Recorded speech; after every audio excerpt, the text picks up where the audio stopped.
हे योगदान आहे. ही शिवसेना अशी नाही वाढली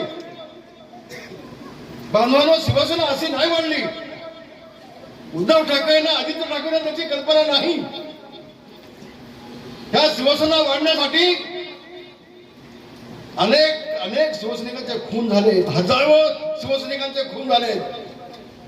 बांधवांनो, भगिनीनो, हजारो भगिनींचे कपाळ सफेद झाले, कुंकू पुसले गेले. हजारो शिवसैनिक जेलमध्ये सडले, त्यांचं आयुष्य संपलं जेलमध्ये या शिवसेनेसाठी. ज्यावेळेला आणीबाणी चालू झाली होती बाबाजीगाव, माझी नालबंदी झाली, माझी नालबंदी झाली. पोलिसांनी प्रचंड आम्हाला त्रास दिला होता. शेवटी बाळासाहेबांनी पाठिंबा दिला शिवसैनिकांसाठी. आज सांगतो मी आपल्याला, आम्ही लोकांना याची कल्पना आहे. हे आमचे केस असे नाही गेले, पोलिसांनी उखडले. शिवसेना अशी नाही मोठी झाली बांधवांनो. शिवसेना मोठी होण्यासाठी शेकडो हजारो शिवसैनिकांनी आपलं रक्त सांडलंय.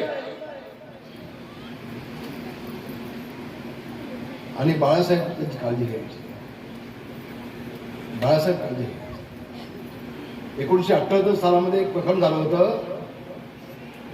मी त्याचा इथं उल्लेख करू इच्छित नाही, पण स्वतः बाळासाहेब मला घेऊन गावदेवी पोस्टला गेले होते. स्वतः साहेब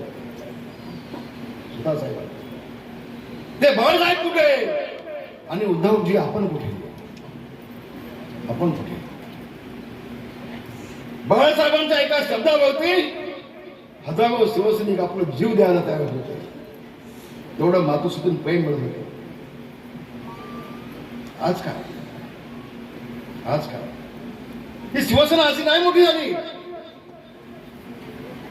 मराठी माणसाच्या न्यायकासाठी झगडणारी शिवसेना या घोषवाक्यानं शिवसेना प्रमुख मान्य बाळासाहेब ठाकरे यांनी 1966 सालामध्ये शिवसेनेला जन्म दिला. त्यावेळेला हा म्हणता शिवसेना मोठी झाली.